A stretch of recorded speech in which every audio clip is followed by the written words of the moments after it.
JNU के छात्र नजीब को लापता हुए आज 17 दिन हो गए हैं, उसका कुछ भी अता पता नहीं है। आप सोच सकते हैं कि वो नजीब माइनॉरिटी कम्युनिटी से थे और 17 दिन हो गया, उनका कुछ भी अता पता नहीं है। जेएनयू के जो छात्र हैं वो उनके आरोप है कि दिल्ली पुलिस हो या जेएनयू प्रशासन हो, वो लापरवाही बरत रहे इस पूरे मामले में। मेरे साथ बापसा के छात्र नेता राहुल भी हैं और तमाम ऐसे छात्र हैं जो इस पूरे मसले पर लगातार आंदोलन कर रहे हैं। उनसे जानने की कोशिश करेंगे कि वो लोग किस तरह से कोशिश कर रहे हैं और क्या नतीजा निकलते दिख रहा है और प्रशासन का क्या रवैया है। क्या लगता है, जिस तरह से 17 दिन हो गए और नजीब का पता नहीं चल रहा है, तो क्या अगला कदम क्या होगा आप लोगों का? अगला कदम यही होगा, क्योंकि हमें ये लगता है कि इस पूरे मसले में जिस तरीके से पुलिस और जेएनयू प्रशासन का जो भूमिका रहा हुआ है वो बहुत ही लाचारी का और बहुत ही यानी एक इग्नोर करने वाला तरीका एक रहा हुआ है। तो हमारी यही अपील है कि पुलिस और ख़ास कर सरकार इस मसले को बहुत ही सीरियसली ले और नजीब को ढूंढने में अपनी पूरी ताकत लगा दे, जो कि अब तक नहीं लगाई है। उसी के साथ साथ जैसे ये जो मसला है, ये मसला जिस तरीके से रोहित वेमुला का वहाँ पे एक संस्थागत हत्या की गई थी, उसी तरीके से यहाँ पर वहाँ पे एक दलित छात्र को और यहाँ पे एक मुस्लिम छात्र को टारगेट किया गया है एबीवीपी और उनके समर्थकों द्वारा, और उसको यहाँ के वाइस चांसलर अपना पूरा समर्थन और पूरा इम्प्यूनिटी उनको प्रोवाइड कर रहे हैं। उसी के साथ साथ ये जो सरकार, इस देश की जो सरकार है, वो सरकार भी बहुत ही इस केस को एक इग्नोर करते हुए अपना काम कर रही है। तो हम आने वाले सत्र में खास करके लास्ट टाइम जिस तरीके से बीएसपी सुप्रीमो मायावती जी ने जिस रोहित के मसले को पार्लियामेंट में उठाया था, हम उनसे अपील करना चाहते हैं बिरसा अंबेडकर फुले स्टूडेंट एसोसिएशन की तरफ से कि वो आने वाले सत्र में पार्लियामेंट में इस मसले को पुरजोर तरीके से उठाए और सरकार को बताए कि ये जो मसला है ये केवल एक स्टूडेंट का मसला नहीं है। ये मसला ये जो है एक उन आइडियोलॉजी का मसला है, एक आइडियोलॉजी जो राइट विंग की आइडियोलॉजी है और एक आइडियोलॉजी जो एक प्रोग्रेसिव आइडियोलॉजी में लोग बिलीव करते हैं, उनके बीच में का भी ये मसला है, जो कि उन स्टूडेंट्स को खास करके जो गरीब तबके से आते हैं, जो मुस्लिम दलित आदिवासी तबके से आते हैं, उनको टारगेट किया जाता है एबीवीपी की तरफ से। तो हम अपील करते हैं कि बहन जी इस मसले को पार्लियामेंट में उठाएगी। तो इनकी अपील है कि जो जिस तरह से रोहित के मुद्दा को बसपा सुप्रीमो मायावती ने उठाया था, उसके बाद पूरे देश में प्रतिक्रिया हुई। ऊना में जिस तरह से दलित एट्रोसिटी का मामला आया था, उस तरह से उन्होंने उठाया था। नजीब जो है वो यूपी से था, अल्पसंख्यक छात्र हैं और जेएनयू छात्रों की माने तो एबीपी ने उनके साथ बदसलूकी की, जिसके बाद ये पूरी घटना सामने आई है। आप लोग की क्या क्या रणनीति है कि नजीब जब तक नहीं मिलता है, किस तरह से आप लोग इस पूरे आंदोलन को आगे बढ़ाएंगे? अभी पिछले 17 दिनों से जिस तरीके से एडमिनिस्ट्रेशन से, जेएनयू के एडमिनिस्ट्रेशन से कुछ भी एक स्टैंड नहीं लिया गया है नजीब के केस में, तो पूरा जो स्टूडेंट्स है अभी कैंपस में, उनका यही एक रणनीति रहेगा कि किस तरीके से जेएनयू एडमिनिस्ट्रेशन पे एक दबाव डाला जाए कि वो जो एबीवीपी के कुछ छात्र हैं जिन्होंने नजीब को पीटा था, मॉब लिंचिंग की थी, उनको आउट ऑफ बाउंड कैसे करें या उनके अगेंस्ट कुछ एक स्ट्रिक्ट एक्शन ले। तो उसके लिए एक रणनीति बनाने का छात्रों का प्लानिंग चल रहा है कि किस तरीके से कंटिन्यूस यहाँ पे प्रोटेस्ट डेमो हो जाए ताकि एडमिनिस्ट्रेशन पे एक दबाव बने। और उसके अलावा बाहर भी हमने देखा है कि चाहे वो दिल्ली पुलिस हो या फिर इवन होम मिनिस्ट्री या जो भी संस्थान है जिनको ये मुद्दा बहुत सीरियसली लेना चाहिए था, एक अल्पसंख्यक छात्र 17 दिन से गायब है, उस पर एक तरीके से जो एक खामोशी है उसको भी तोड़ने के लिए छात्र ना सिर्फ कैंपस के अंदर पर बाहर भी लगातार प्रोटेस्ट डेमो करने का और कलेक्टिव स्ट्रगल को, एक स्ट्रॉन्ग स्ट्रगल को खड़ा करने का कोशिश करेंगे। और आज इससे सुनने भी आया है कि कुछ पार्लियामेंटेरियन से भी बात कर चुके हैं और जैसे राहुल ने भी अभी कहा, हम बापसा से फिर से बहन मायावती जी और उसके साथ ही जो भी सामाजिक न्याय के मुद्दों को, अल्पसंख्यक मुद्दों से जुड़े हुए पार्लियामेंटेरियंस हैं, बाकी लोग हैं, उनको ये मुद्दा उठाने की अपील करते हैं। तो राहुल, क्या लगता है आपको पूरा घटनाक्रम देख के कि जिस तरह से रोहित वेमुला को दलित होने की सज़ा मिली, नजीब के साथ भी कुछ ऐसा लग रहा है कि माइनॉरिटी की होने की वजह से उनके साथ इस तरह का व्यवहार हुआ और प्रशासन का रवैया बहुत ढीला है?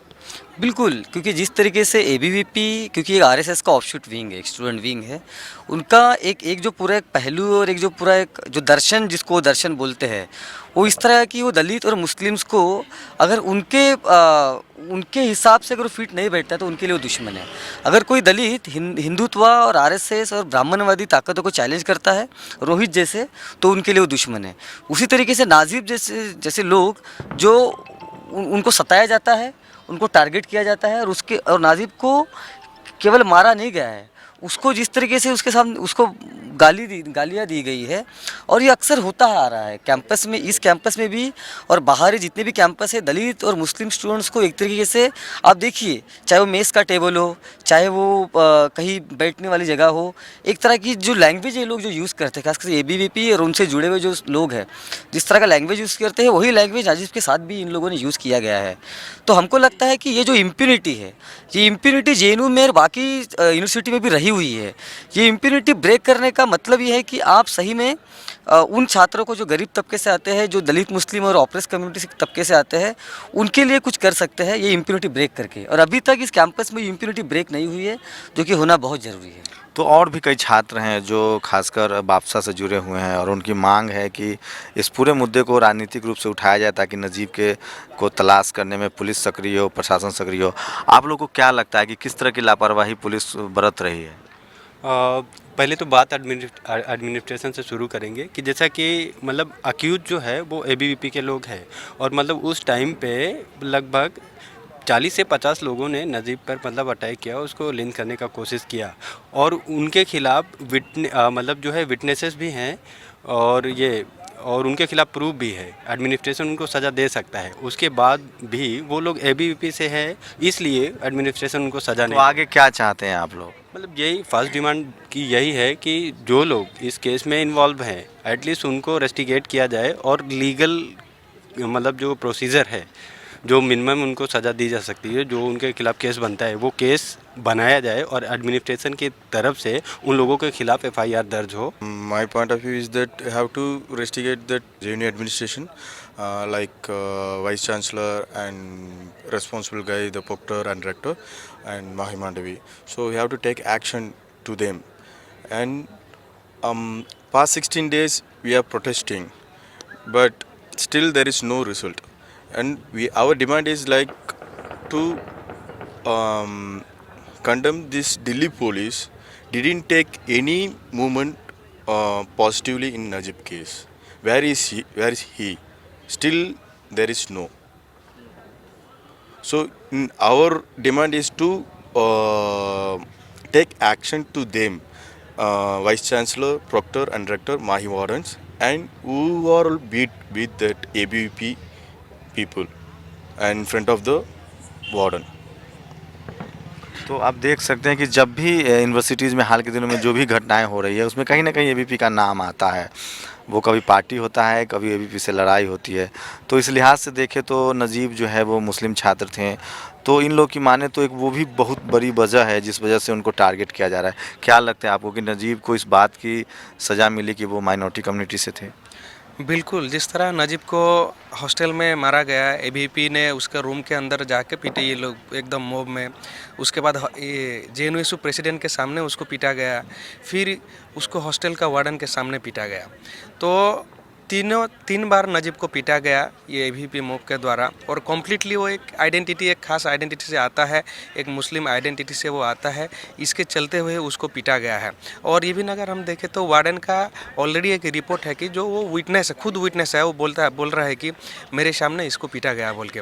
उसके अलावा कई सारे ऐसे जो आए विटनेस है, माही मांडवी के हॉस्टल के स्टूडेंट बोल रहे हैं कि इसको हमारे सामने पीटा गया। उसके बावजूद भी जो लोग पीटे हैं, मारे हैं नजीब को, उनको अभी तक कोई भी एक्शन एडमिनिस्ट्रेशन की तरफ से अभी तक नहीं हुआ है। तो बापसा इस पूरे आंदोलन को किस तरह से आगे बढ़ाएगी नजीब के लिए? बापसा हम लोग शुरू से अपने संगठन बापसा से हम लोग इस मूवमेंट से के साथ है। जब यहाँ घेराव हुआ था, जब हम लोग वीसी को घेराव किए थे, उसमें बढ़ चढ़ के हम लोग बापसा से पार्टिसिपेट किए थे, और हम लोग उसी टाइम से भी यही बोला, जेएनयू को बोले थे कि मूवमेंट को बढ़ाना है, इसको पीछे नहीं जाना है।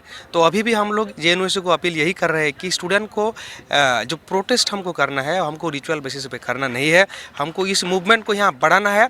बढ़ के अगर ज़रूरत पड़े तो यूनिवर्सिटी स्ट्राइक करना है, दोबारा यहाँ वीसी को फिर से घेराव करना है। ये सब डिमांड के साथ हम लोग जेएनयू को पास लेके जा रहे हैं, और ये मूवमेंट ये बढ़ना चाहिए। और जैसे हम सब लोगों से अपील कर रहे हैं अपने संगठन के तरफ से, हम बीएसपी सुप्रीमो बहन मायावती जी से भी हमारा अपील है कि ये बात को जिस तरह उन्होंने उठाए थे रोहित के इशू को पार्लियामेंट में, इसी इशू को भी वो उठाए, क्योंकि कैंपस के अंदर सबसे ज़्यादा आजकल अगर किसी के ऊपर ये अटैक हो रहा है तो वो दलित, मुस्लिम और तमाम जितने भी ऑपरेस्ट सेक्शन से आ रहे हैं उन स्टूडेंट के ऊपर हो रहा है। अगर हम लोग फाइट नहीं करेंगे, अगर हमारा रेजिस्टेंस सही से नहीं हो पाएगा, तो ये जो हमारा जो मूवमेंट कैंपस के अंदर भी आजकल बढ़ रहा है, अम्बेडकराइट मूवमेंट, ये भी हमारा मूवमेंट के लिए भी खतरा है। तो ये आपने सुना, ये सब बापसा के छात्र थे जिनकी मांग है कि जिस तरह से रोहित वेमुला का मामला हो या उना एट्रोसिटी का मामला हो, उसी तरह का मामला दिख रहा है। और जब से कैंपस में जो एक नए तरह के जो हालात पैदा हो रहे हैं, चाहे वो रोहित वेमुला को लेकर हो और नजीब को लेकर हो, तो इन लोग की मांग है कि जो राजनीतिक रूप से जो ऐसे लोग हैं जिनकी आवाज़ संसद में गूंजती है, जो देश भर, जिनके बाद रोहित वेमुला के मामला जिस तरह से बीएसपी सुप्रीमो ने उठाया, उसके बाद देश भर से प्रतिक्रिया हुई, ऊना के मामले को उठाया। यूपी से नजीब थे, नजीब माइनॉरिटी कम्युनिटी से थे, मुस्लिम छात्र थे, और इन लोग की माने तो शायद ये भी एक बड़ी वजह है जिसकी वजह से उनके साथ ये सारी घटना हुई। और हाल के दिनों में जितनी भी इस तरह की घटनाएं हुई है उसमें एबीपी का नाम कहीं ना कहीं से जुड़ा होता है। तो ऐसे मामले में आपको देखना पड़ेगा कि जब से केंद्र में सरकार बनी है, बीजेपी की सरकार आई है, तब से उनके जो छात्र विंग है एबीपी खासकर, उन पर लगातार आरोप लग रहे हैं और वो पूरा छात्र संगठन सवालों के घेरे में है। ऐसे मामले में पूरी निष्पक्षता से जांच की बहुत ज़रूरत है। कैमरामैन गौतम के साथ शंभू कुमार सिंह, नेशनल दस्तक, जेएनयू, दिल्ली।